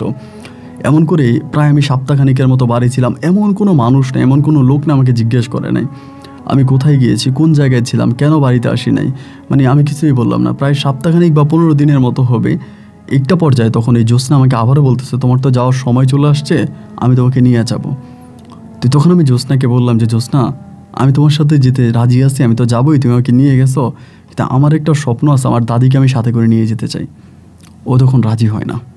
ও আমাকে বলে যে, না, এটা সম্ভব না, আমি শুধু তোমাকে নিয়ে গেছি এবং তোমাকে আমি অনেক রিস্কে নিয়ে গেছি, আমি তোমার দাদিকে নিতে পারবো না। আমি বললাম যে, আমি দাদিকে নিয়ে যেতে চাই, আমি দাদিকে নিয়ে যেতে চাই, তুমি আমাকে দাদিকে নিয়ে যেতে, না, আমার দাদিকে আমাকে আমার সাথে নিয়ে যেতে দাও। আমাকে বলে যে, না, তোমার দাদিকে নিয়ে যাওয়া যাবেই না। ও আমাকে পুরোপুরিভাবে মানা করে বা নিষেধ করে। আমি তখন বললাম যে, কেন নিষেধ করতেছো, মানা করতেছো? আমি দাদিকে নিয়ে যাব, আমি আমার দাদিকে নিয়ে যাবো, আর আমার দাদি আমাকে অনেক ভালোবাসে, আমি দাদিকে ছাড়া থাকতে পারবো না, আর আমি দাদিকে নিয়ে যেতেই চাই, তুমি আমাকে মানা করো না। মানে ওর কাছে অনুরোধ করি, এবং অনুরোধের একটা পর্যায়ে তখন বলে যে, দেখো, তুমি যদি তোমার দাদিকে নিয়ে ওখানে যাও, তুমি একটা সমস্যায় পড়তে পারো, একটা বিপদের সম্মুখীন হতে পারো, একটা মহা বিপদ তোমার জন্য অপেক্ষা করতেছে, তুমি তোমার দাদিকে নিও না। আমি তখন বললাম যে, আমার দাদিকে যদি না নিতে পারি, আমি যাব না, আমি যাব না, এবং প্রয়োজনে আমি এখানে আত্মহত্যা করে মারা যাব, আমি এখানে আত্মহত্যা করে মারা যাবো, আমি যাব না। পরিশেষে সে আমাকে বলে, ঠিক আছে, তবে শর্ত দেয়। শর্ত হচ্ছে এটা, দাদিকে নিয়ে যাওয়ার আগে আমি দাদিকে কিছু বলতে পারবো না, দাদিকে নিয়ে যাওয়ার আগে দাদিকে কিছু বলতে পারবো না। আমাকে ঠিক যেই নারিকেল গাছটার নিচে আমাকে এনে বসায়, আমাকে বলে সেই জায়গার মধ্যে আমি দাদিকে নিয়ে বসার জন্য, এবং বসলে পরে আমি যাতে দাদিকে একটা দোয়া আমাকে বলে দিই, যে যেই দোয়াটা 13 বার আমাকে পড়তে বলছিল, এইটা পরে আমি যাকে দাদিকে ফু দেই, এবং ফু দিয়ে দাদির শরীরে হাত দিলে পরেই সব কিছু মানে ঠিক হয়ে যাবে, আমাকে এটা বললো। তা আমি তখন আমার দাদির কিছু বললাম না, শুধু বলতেছি, দাদি, আমি তোমার নিয়ে একটু বেড়াইতে যাব, আমি কয়েকদিনের জন্য তোমাকে নিয়ে এক জায়গায় বেড়াইতে যাব, এটা বলি। তো দাদি আমার বলে, কই নিয়ে যাবি তুই, আমার কই নিয়ে যাবি? আমি বললাম, এক জায়গায় বেড়াইতে নিয়ে যাব। মাঝে মাঝে বলি, দাদার কাছে নিয়ে যাবো, যাবা? মানে, হ্যাঁ যাবো, আমি তো দাদার কাছে যাবো, মুই যাবো, আমার এরকম করে বলে। পরে আমি বললাম, না, দাদার কাছে না, তোমার এই জায়গায় ঘুরতে নিয়ে যাব, এবং আমরা অনেক দিন ধরে ওখানে থাকবো, থেকে এরপর তোমাকে আবার নিয়ে আসবো। তো ওর ভাষ্য মতে তো দাদি আর আসতে পারবে না। আমার কথা হচ্ছে, আসার দরকার নাই, আমি আমার বাবা মাকে যতটা না ভালোবাসি, আমার দাদিকে আমি তার চেয়েও বেশি ভালোবাসি, আর আমার দাদি যদি আমার সাথে চলে যায়, আমার এখানে আর আসার কোনো প্রয়োজন নেই। পরে আমি দাদিকে নিয়ে ওইভাবেই রওনা দিছি, এবং রওনা দেওয়ার পরে দাদিকে রেডি করছি, রেডি করিয়ে দাদিকে নিয়ে রওনা দিলাম, নারিকেল গাছের নিচে আসছি। আসার পরে নারিকেল গাছের নিচে বসছি, বসে দাদির দিকে তাকিয়ে আছি। দাদি আমার বলে, কী রে, এখানে এসে বসলি কেন? আমি তখন দাদির বলি, দাদি, তুমি কি সারা জীবন আমার সাথে থাকবা? দাদি বলে, হ্যাঁ থাকবা, আমি তোরা ভালোবাসি, তো তুই আমার কলিজার টুকরা, তোর দাদার পরে যদি কারোর প্রতি আমার টান থেকে থাকে, এটা হচ্ছিস তুই, আমি তোর সাথে থাকবো। আমি বলে, তাইলে তোমার হাতটা আমার কাছে দাও। দাদির হাতটা ধরলাম, ধরে আমি দোয়াটা পড়লাম, পরে 2-3টা বার ফুঁ দিলাম, জাস্ট ফুঁ দিস। এবং দাদিরে ফুঁ দেওয়ার পরে, মানে দাদিকে 2-3টা বার ফুঁ দেওয়ার পর আমার নিজেরও আর কোনো মেমোরিজ মনে নেই, কোনো স্মৃতি মনে নেই। এবং যখন আমার জ্ঞান ফিরে আসে, আমি দেখি সেম আগের জায়গায়, যে জায়গাটা থেকে আমি একবার গিয়েছিলাম, জ্যোৎস্না আমাকে যে জায়গা থেকে নিয়ে গেছে, আমি সেই জায়গাটার একই জায়গার মধ্যে আমি শুয়ে আছি, এবং আমার সাথে আমার দাদিও শুয়ে আছে। প্রথমে আমার মনে হয় ঘুম ভাঙলো, ভাঙার পরে আমি কাউকেই দেখতে পাচ্ছি না, জ্যোৎস্নাও নাই, আমার কেউই নেই এখানে। পরে আমি তখন দাদিরে ধাক্কা দিলাম, 2টা ধাক্কা দিলাম, দাদি তখন উঠছে। উঠার পরে দাদি ভয় পেয়ে গেছে, আমারে বলে, এটা কোন জায়গা, তুই আমরা কোথায় নিয়ে আসলি, এই জায়গায় এরকম কেন, এটা কোন জায়গা? এবং দাদির সাথে তর্কাতর্কির একটা পর্যায়ে আমি দেখলাম যে হঠাৎ জ্যোৎস্না জানি কোত্থেকে আসছে, ওই টুলটার মধ্যে আইসা বসছে। বসার পরে দাদি বলে, উনি কে? জ্যোৎস্না তখন আমার দাদিকে বলে, আপনি শান্ত হন, শান্ত হন। পরে আমার দাদি শান্ত হয়। এবার আমি বললাম যে, দাদি, তুমি না সবসময় বলতা আমার দাদা কই গেছে, দাদা মূলত এখানে আসছে, দাদাকে এই মহলে নিয়ে আসছে, দাদাকে তুমি দেখতে পাবো, আমি তোমার এই জায়গায় নিয়ে আসছি দাদার সাথে দেখা করানোর জন্য। দাদি বলে, এটা কোন জায়গা? আমি বললাম যে, ওই যে তুমি বললাম না, সাগরের নিচে একটা পরিদেশ শহর আছে, যে শহরে দাদাকে তারা নিয়ে গেছে, এটা সেই শহর, এই শহরেই আমরা আছি, আমি দাদার সাথে তোমাকে দেখা করাই দিব। দাদি আমার বলে, সত্যি? আমি বললাম, হ্যাঁ। তা আমি তখন পরি, জ্যোৎস্নাও তখন বলতেছে, হ্যাঁ আপনার সাথে দেখা হবে, কিন্তু দাদা তো মারা গেছে। মূলত আমি আমার দাদার কথাও পরীকে জিজ্ঞেস করেছিলাম, জ্যোৎস্নাকে জিজ্ঞেস করেছিলাম, জ্যোৎস্না একই কথা বলে যে, না, তারা আমার দাদার সম্বন্ধে কিছু বলতে পারে না, আমার দাদা সাগর ডুবিতেই মারা যায়, মানে নৌকা ডুবিতে মারা যায়। পরে এখানের মধ্যে থাকতেছি। আমি যেদিন দাদি আসছে ওই দিন আমাদের জন্য অনেক খাবার আনছে জ্যোৎস্না, অনেক খাবার দিল। আমি খাইলাম, আমার দাদি খাইলো, আমি খাইলাম, দাদি খাইলো, সবাই মিলে তখন খাওয়া দাওয়া করলাম। এবং খাওয়া দাওয়া করার পর আমাদের মানে দিনটাও খুব ভালো কাটতেছে। 1 দিন 2 দিন 3 দিন করে কাটতেছে। আর দাদি বারবার বলে, তোর দাদা আসে না কেন, তোর দাদা কবে আসবে, তোর দাদা কোন দিক থেকে আসবে, আমি তোর দাদাকে দেখতে পাই না কেন। আমি দাদিরে বললাম, ও দাদি, দাদা কিন্তু আসবে, দাদা কিন্তু আসবে, তুমি অপেক্ষা করো। এরকম করে 1 দিন 2 দিন 3 দিন সময় কাটতেছে। একটা পর্যায়ে দাদি অধৈর্য হয়ে গেছে, মানে ধৈর্য হারা হয়ে গেছে, যে আমি থাকবো না, আমি এখান থেকে চলে যাবো, এখানে আমার নিঃশ্বাস বন্ধ হয়ে আসতেছে, আমার ভালো লাগছে না, আমার কিছু ভালো লাগছে না, আমি এখান থেকে চলে যাবো। মানে দাদি খুব অস্থির মানে অস্থির একটা ভাব দেখাচ্ছে। আমি তখন বললাম যে দাদি, তুমি এতটা অস্থির হইও না, একটু ধৈর্য ধারণ করো, এতটা অস্থির হয় না, আমরা চলে যাবো, আমরা এখান তো বেড়াইতে আসি নাই, আমরা থাকবো না, আমরা এখান থেকে চলে যাবো, দাদি একটু একটু একটু ধৈর্য ধরো। না, দাদি প্রচণ্ড রকমের অধৈর্য হয়ে যায়। আমি তখন বললাম, তাহলে তুমি দাদাকে দেখা যাও, দাদা আসুক। দাদি আমাকে বলে, যদি তোর দাদা এখানে আসে তাহলে আমি আর এখান থেকে যাব না, যদি তোর দাদা এখানে আসে তাহলে আমি আর এখান থেকে যাব না, আমি তোর দাদার সাথে এখানে থেকে যাব। আমি বললাম, থেকে যাবা দাদার সাথে? বলে হ্যাঁ। তাই বললাম, দাদা আসবে।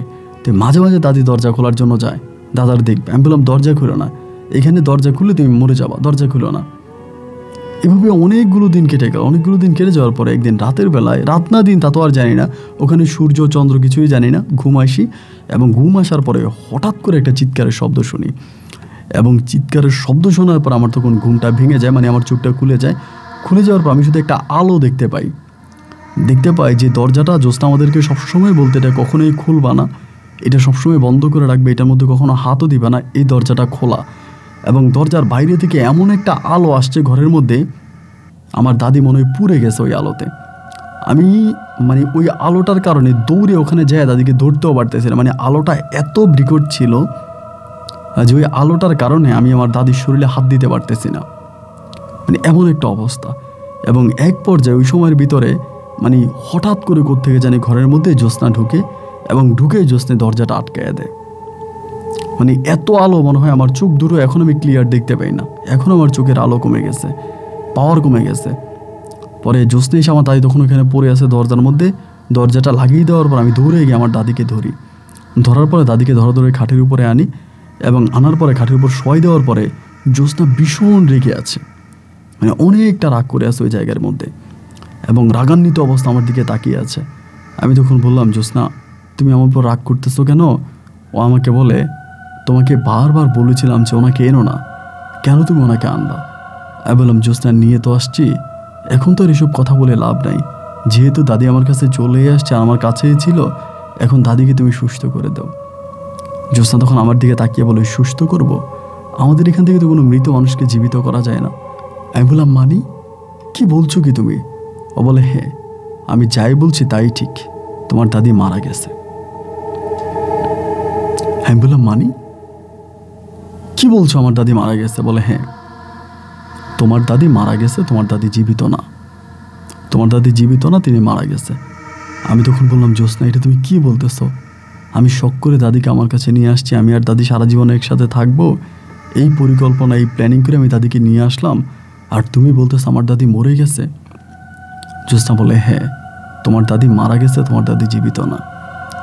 তখনকার অনুভূতিটা আমি বুঝাতে পারবো না, মানে চিৎকার দিয়ে উঠলাম ওই জায়গার মধ্যে। জ্যোৎস্না আমাকে বলে, এখানে কেঁদো না, এখানে কেঁদো না। মানে দাদি একদম মনে হয় যেন শুয়ে আছে জীবিত মানুষের মতো। আমি তখন জ্যোৎস্নাকে বললাম যে, জ্যোৎস্না, আমি কি করব? জ্যোৎস্না আমাকে বলে, তুমি যেহেতু এই দরজা খুলে ফেলেছো, এখানে আর তুমি আসতে পারবা না, এখান থেকে তোমাদেরকে আমার বিদায় করে দিতে হবে। আমি বললাম, বিদায় করে দিবা? ও আমাকে বলে, হ্যাঁ, তবে তোমার কাছে আমার একটা শর্ত আছে, তোমার দাদিকে তুমি নিয়ে যাবা, কিন্তু কখনোই বলবা না যে তোমার দাদি এইভাবে এখানে মারা গেছে, আমাদের এখানকার গল্প যাতে কেউ না জানে, এখানকার কথা তুমি কাউকে বলবা না, আমি তোমাকে তোমার দাদিকে নিয়ে ওইখানে দিয়ে আসবো। তা আমি তখন বললাম যে, মানে তখন কোনো বুদ্ধি নেই, উপায় নেই, কান্নাকাটি করতেছি, এরই মাঝে দাদিকে নিয়ে শুয়ে আছি, এই দাদির পড়ে আছি এভাবে। অনেক দিন পরে, অনেক দিন বলতে মানে খানিকটুকুন পরেই জ্যোৎস্না তখন কীভাবে আমাকে অলৌকিকভাবে ওইখানে দিয়ে গেছে, এটার কোনো ব্যাখ্যা আমি দিতে পারবো না। আমার শরীরে হাত দিলে আমার কোনো শরীরের হিতাহিত জ্ঞান থাকে না। আমি আমার দাদিকে নিয়ে গাছের নিচে আসছি, না নারকেল গাছের নিচে। দাদি আমার সামনে শুয়ে আছে, একটা সাদা কাপড়ে পেঁচানো। দাদিকে নিয়ে আমি তখন এখানে, আমি তখনও দাদিকে ডাকতেছে। পরে চিন্তা করলাম কি বলবো। এরপর আমি তখন দাদির লাশটা কাঁধে নিয়ে বাড়ির দিকে হাঁটতেছি। তো বাড়ির দিকে হাঁটতেছি, সবাই তো আমার দেখে অবাক। আমি তাও এখানে আসছি 20 দিন পরে, মানে দাদিকে নিয়ে গেছি যে আমি 20 দিন হয়ে গেছে। 20 দিন পরে দাদিকে নিয়ে আসছি এবং আসার পরে দাদির লাশ আমি ঘরে উঠানে শোয়াইলাম। আমার আব্বা বলতেছে কী হয়েছে কী হয়েছে, মা বলে কী হয়েছে। আমি বললাম দাদির এই সাপে কাটছে, দাদির এই সাপে কাটছে এখান থেকে আসার সময় ওই গাছের নিচে দিয়ে। আমার আব্বা কী করলো, মুহূর্তের মধ্যে ওঝা খবর দিল, মানে ওঝা নিয়ে আসলো যে কোন সাপে কাটছে আমার আব্বা দেখবে। তো ওঝা আসার পর ওঝা বলতেছে সেই সাপের কোনো কাঁটা দেখতে পায় না। আমি আব্বারে বললাম মনে হয় এটা জিন সাপে কাটছে। আমি দাদির নিয়ে আসতেছিলাম, আমি নারিকেল গাছের নিচে দাদির ওখানে সাপে ছোবল মারছে। আমার আব্বা বলে তুই কোথায় ছিলে, তোর দাদি কোথায় ছিল? আমি আব্বারে বললাম যে দাদি আর আমি ঘুরতে গেছিলাম, আসার সময় গাছের নিচে আসার পরে দাদির সাপে ছোবল মারছে, দাদি মারা গেছে। আব্বা তখন কান্নাকাটি করতেছে, মাও কান্নাকাটি করে এবং একটা পর্যায়ে দাদির লাশ দাফন করার ব্যবস্থা করলো। দাদির লাশ দাফন হয়ে গেল। সেদিন রাতে আমি ঘুম ছাড়াই সরাসরি আমার ঘরে আমি তখন জ্যোৎস্নাকে দেখতে পেলাম। জ্যোৎস্না আমার ঘরে আসছে, এসে আমাকে বলে, আমি বললাম জ্যোৎস্না আমার দাদি তো এরকম এরকম। জ্যোৎস্না বলে তুমি যেভাবে তোমার বাবা মাকে বুঝিয়েছ তোমার মাথায় অনেক বুদ্ধি আছে, কোনো সমস্যা না, তোমার মাথায় অনেক বুদ্ধি আছে। তা আমি তোমার বাড়িতে আসতে পারবো না, এখানে আসা আমার জন্য সমস্যা। ওই নারিকেল গাছের নিচে যেখানে আমি তোমাকে বসাইয়া যাই ওইখানে আমি সবসময় আসবো, তোমার সাথে দেখা করব। তাই আমি বললাম যে ঠিক আছে। তো আমি সবসময় ওইখানে নারিকেল গাছের নিচে যেয়ে বসতাম এবং জ্যোৎস্না আমার সাথে আসতো জ্যোৎস্নার সাথে আমার দেখা হতো, কথা হতো। মানে দুজনের মাঝে খুব মধুর একটা সম্পর্ক ছিল, অনেক ভালোবাসাবাসির একটা সম্পর্ক ছিল। এবং একজন স্বামী তার স্ত্রীকে যেভাবে যত্ন করতো এবং স্ত্রী তার স্বামীকে যেভাবে যত্ন করতো, জ্যোৎস্না একইভাবে আমার যত্ন করতো। এভাবে দীর্ঘদিন কেটে যায়। আমার আব্বা আম্মা বুঝতে পারে আমি মানসিকভাবে অনেকটা পাগলের মতো হয়ে যাচ্ছি। সারাদিন ওই নারিকেল গাছের নিচে বসে থাকি। সবাই মনে করে যেহেতু নারিকেল গাছের নিচে আমার দাদিকে সাপে কাটছে, এই জন্য সম্ভবত আমি দাদির শোকে, মানে দাদির হারানোর শোকে আমি ওই নারিকেল গাছের নিচে বসে থাকি। আসলে তো আমি নারিকেল গাছের নিচে বসে থাকি আমার পরীর সাথে কথা বলি, জলপরীর সাথে দেখা করে কথা বলি। আর আমার আব্বা তখন বেকুল হয়ে আছে, দাদিরে কোন সাপে কাটলো, কোন সাপে কাটলো, ওই সাপকে আমার আব্বা মেরে ফেলবে। আমার আব্বা কিন্তু দাদিকে অনেক ভালোবাসতো, যার জন্য দাদির ওই মৃত্যু আমার আব্বা মেনে নিতে পারে না। আমার আব্বা লাঠি হাতে ঘুরে বেড়ায়, কোথায় সাপটারে পাবে, সাপটারে যেখানে পাবে সেখানেই মেরে ফেলবে। মাঝে মাঝে জঙ্গলে আব্বা সাপ খুঁজতে থাকে, জঙ্গলের এইখানে ওইখানে বিভিন্ন জায়গায় সাপ খুঁজতে থাকে, সাপটারে পাইলে আমার আব্বা মেরে ফেলবে। তো মাঝে মাঝে এরকম হতো যে জ্যোৎস্না আমার সাথে দাঁড়িয়ে আছে বা বসে আছে, আমার আব্বা লাঠি নিয়ে সাপ খুঁজতেছে। তো জ্যোৎস্না যে আমার সাথে আছে, আমার আব্বা কিন্তু জ্যোৎস্নাকে দেখতে পেত না, শুধু আমিই জ্যোৎস্নাকে দেখতে পেতাম। ওই আমার সাথে ওখানে বসে বসে কথা বলতো এবং দীর্ঘ অনেকগুলো মাস পরিবার থেকে এভাবে মানে জ্যোৎস্নার সাথে আমি থাকি। একবার যে আব্বা আমার সিদ্ধান্ত নেন আমাকে বিয়ে করাবে। আমাকে বিয়ে করার জন্য তারা মেয়ে খোঁজা শুরু করলো বিভিন্ন জায়গায়, বিভিন্ন অঞ্চলে। আমার কথা হচ্ছে আমি বিয়ে করব না, আমি জ্যোৎস্নার সাথে আছি, জ্যোৎস্নার সাথে ভালো আছি, আমি বিয়ে কেন করবো, আমি বিয়ে করি না। এরকম করে বহু বৎসর কেটে গেল, তারা আমাকে বিয়ের জন্য চাপ দেয় কিন্তু আমি বিয়ে করি না।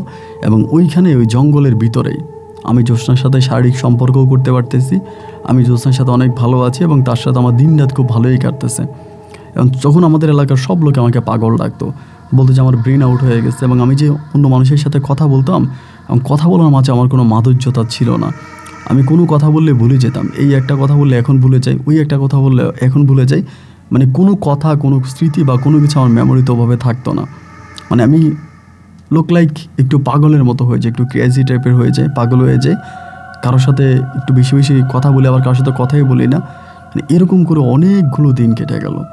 অনেকগুলো দিন কেটে যাওয়ার পরে একদিন হলো কি দুপুরবেলা, আমি তো বেশিরভাগ দুপুরবেলা জ্যোৎস্নার সাথে দেখা করতাম এই নারিকেল গাছের নিচে বেশিরভাগ সময়। একদিন আমি অসুস্থ ছিলাম, অসুস্থ থাকার কারণে আমি খাটে শুয়ে আছি ঘরে। তো ঘরে শুয়ে থাকা অবস্থায় হঠাৎ করে আমার কাছে মনে হলো আমার বুকটা মনে হয় ছিঁড়ে যাইতেছে, মানে বুকটা মনে হয় ছিঁড়ে যাইতেছে এবং বুক মানে প্রচণ্ড রকমের ব্যথা করতেছে, বুকটা প্রচণ্ড রকমের ব্যথা করতেছে, বুকটা মনে হয় ছিঁড়ে যাইতেছে। কী জন্য জানি খুব কষ্ট হইতেছে, মানে অতিরিক্ত কষ্ট হইতেছে, আমি বলে বোঝাতে পারবো না। এবং কষ্ট হতে আমার হঠাৎ ঘুমটা ভেঙে গেল। ঘুমটা ভেঙে যাওয়ার পরে মানে আমার শরীর দিয়ে ঘাম বেরোইতেছে, মনে হচ্ছে আমার কলিজাটা ছিঁড়ে গেছে, মানে কেমন জানি খুব একটা হারানোর শোক মনে কাজ করতেছে। একটা পর্যায়ে আমি তখন বাড়ি থেকে দৌড় দিলাম ওই নারিকেল গাছের নিচে। নারিকেল গাছের নিচে সম্ভবত আমার মানে পরি আসছে এবং আমার সাথে দেখা করবো। নারিকেল গাছটার নিচে আসার পরে দেখলাম নারিকেল গাছের নিচে অনেকগুলো মানুষ দাঁড়িয়ে আছে, অনেকগুলো মানুষ নারিকেল গাছের নিচে দাঁড়িয়েছে, দূর থেকে দেখতে পেলাম। দেখতে পাওয়ার পরে আমি তখন দৌড়ে ওখানে আসছি। আসার পরে দেখি আমার আব্বা লাঠি হাতে দাঁড়ায় আছে এবং আব্বা আমারে বলতেছে যে দেখতো এই সাপটা কিনা তোর দাদিরে কামড়াইছে, এই সাপটা কিনা। ঠিক দেখলাম একটা অন্যরকম সাপ, মানে সাপের ভিতরে সবচেয়ে ভয়ানক আকৃতির একটা সাপ আমার কাছে মনে হলো। আমি তখন বললাম না, আমি তো দেখি নাই কোন সাপে কামড়াইছে আমার দাদিরে কোন সাপে কামড় দিচ্ছে এটা তো আমি দেখি নাই, কিন্তু এটা কী সাপ? আমার আব্বা তখন বলে এই সাপে কামড় দেয় না। আমি বললাম যে না, আমি তো জানি না। এই ঘটনার পরে মানে আমার আব্বা তখন এই সাপটাকে কী করে আর তা আমি জানি না, নাকি কেউ নিয়ে যায় না মাটি দিয়ে চাপা দিয়ে ফেলে কী করে জানি, তবে এটা মৃত, মানে মরে গেছে, পিটিয়ে মেরে ফেলছে। একটা পর্যায়ে হলো কি, এরপরে আমি আর জ্যোৎস্নাকে দেখতে পাই না। আমি ওইটা গাছের নিচে বসে থাকি, নারকেল গাছের নিচে, জ্যোৎস্না আর আসে না, ওর সাথে আমার দেখা হয় না। মাঝে মাঝে আমি সাগরের পানিতে লাফ দিয়ে নিচে, অনেক নিচে পর্যন্ত যাই, চোখ মেলি, জ্যোৎস্নাকে দেখতে পাই না। গভীর রাতে ট্রলার নিয়ে আমি সাগরের মধ্যে যাই, সাগরের মাছ ধরিয়ে যাই। আমি সাগরে মাছ ধরে গিয়ে সাগরে লাফ দিয়ে অনেক নিচ পর্যন্ত যাই, ওখান থেকে আবার উঠে আসি, আবার ট্রলারে উঠে, কিন্তু জ্যোৎস্নাকে আর দেখি না। একটা পর্যায়ে জ্যোৎস্নার জন্য আমি পাগল হয়ে গেলাম, মানসিকভাবে আমি পাগল হয়ে গেলাম। আমি সবাইকে বলতে শুরু করি আমার জ্যোৎস্না কই, আমার জ্যোৎস্না কই, আমার জ্যোৎস্না কই, আমার জ্যোৎস্না কই। সবার কাছে এরকম করে বলতে থাকি। বাপ মায় তখন আমারে মানে আর ঠিক রাখতে পারে না, তাবিজ দেয়, কবজ দেয়, এটা করে ওইটা করে, কিন্তু আমি আর ঠিক হই না। আমি বারবার শুধু বলি আমার জ্যোৎস্না কই, এবং এটা বলতে একটা পর্যায়ে আমি পাগলের মতো হয়ে যাই। আমি জ্যোৎস্নার শোক, মানে জ্যোৎস্নাকে হারানোর ব্যথা সহ্য করতে পারি না। আব্বা আম্মা তখন আমারে বলে কী হয়েছে, আমি তখন আব্বা আম্মার কাছে এই সমস্ত সত্য কথাগুলো বলে দিই। দাদির সাথে যা ঘটছে, আমার সাথে যা ঘটছে, এই সব কিছু বলি। এবং এই সমস্ত কিছু বলার পরে মানে আমি যেদিন তাদেরকে বলি, এই শুধু তাদেরকে বলছি এটাই আমার মনে আছে, আমি তাদেরকে বলছি এটাই আমার মনে আছে, এরপরে আর কোনো কিছু আমার মনে নেই, এরপরে আমার জীবন থেকে প্রায় 25 থেকে 30 বৎসরের মতো কেটে যায়। মানে 25 বৎসরের কোনো মেমোরিজ মনে নাই, 25 বৎসর কী হয়েছে আমার জীবনে এর কোনো স্মৃতি আমার মনে নেই। এবং বাকি 5 বৎসরের কিছু স্মৃতি মনে আছে, যে আমি পাগল হইয়া হাঁটছি, অনেকে আমাকে লাঠি মারছে, দৌড়াইছে, ল্যাংটা হইয়া ঘুরছি, এগুলো কিছুটা মনে আছে। প্রায় 30 বৎসর পর আমি কিছুটা ভালো হই। তো ভালো হবার পরে আমি দেখতে পাই আমার ছোটো ভাইয়ের বউ, ছোটো ভাইয়ের বাচ্চা, ওদের সাথে আমি আছি, কিন্তু আমার আব্বা আম্মা মারা গেছে, বাবা মা মারা গেছে। আমি তখন নাকি পাগল ছিলাম, টোটাল 30টা বৎসর আমি সম্পূর্ণ পাগল হই। এখন পাগল হওয়ার পরে এখন যেটা আমি ভালো, আমার এই কথাগুলো আমি যাকেই বলি সেই বলে আমার এই পুরনো রোগ নাকি আবার দেখা দিছে। আমি যাকেই বলি কথাটা, আমার সবাই বলে এই 30 বৎসর যে আমি 30 বৎসর নাকি শুধু এগুলোই বেড়াইছি। এই সাগরের নিচে পরীদের মহল আছে, ওই পরীদের মহল আমি গিয়েছি, আমি শুধু এগুলোই বলতাম। সেখানে আমার দাদি গিয়েছে, এগুলো নাকি বলতাম। তো সবাই বলে যে ওর রোগটা আবার দেখা দিছে। তা আমি কাউকেই বিশ্বাস করতে পারি না যে এই সাগরের নিচে পরীদের মহলে আমি বহু বৎসর ধরে ছিলাম। কাউকেই বিশ্বাস করতে পারিনি এই সাগরের মহলে আমি আমার দাদিকে নিয়ে গিয়েছিলাম। এবং আমি জানি না যে জ্যোৎস্না শেষ পর্যন্ত কেন আমার কাছে আসলো না। আবার অনেকেই বলে, মানে আমার নিজের এখন ধারণা হয় নাকি সাপ আকৃতির যে জিনিসটাকে আমার আব্বা মেরে ফেললে এটা জ্যোৎস্না ছিল, কিন্তু জ্যোৎস্নাকে তো আমি তো কখনো সাপের রূপে দেখি নাই, এবং অন্য কোনো প্রাণীর রূপে জ্যোৎস্নাকে আমি কখনোই দেখি নাই। আমি আজও জানি না যে আমার জ্যোৎস্নার কী হয়েছে, ও কেন আর আমার কাছে আসলো না। এই কথাগুলো আমি এখন আর কাউকে বলি না, এখন বয়স হয়েছে, এগুলো কারো কাছে বললে মানুষ হাসাহাসি করে বিশ্বাস করেন, আমাকে পাগল ডাকে। তো আমি আপনার গল্পগুলো শুনি, আমার ছোটো ভাইয়ের ঘরে আমি থাকি, তারাই আমার খাওয়া দাওয়া করায়, তাদের সাথেই আসি। তো সেখান থেকে আমার ছোটো ভাই আমাকে একটা মোবাইল ফোন কিনে দেয়, আমি এটার মধ্যে ওয়াজ শুনি, বিভিন্ন হুজুরের ওয়াজ শুনি। ওইখান থেকে আপনার এই গল্পগুলো আমার ভালো লাগে, এবং ওই পাগল হওয়ার গল্প আর পাগলের গল্প আমি আপনাকে শোনাইলাম। আমি জানি না যে আপনিও আমাকে সবার মতো পাগল ডাকবেন কিনা। তেমন কথাগুলো বললাম, যদি পারেন আপনি রেকর্ড করবেন। ভালো থাকবেন, আসসালামু আলাইকুম।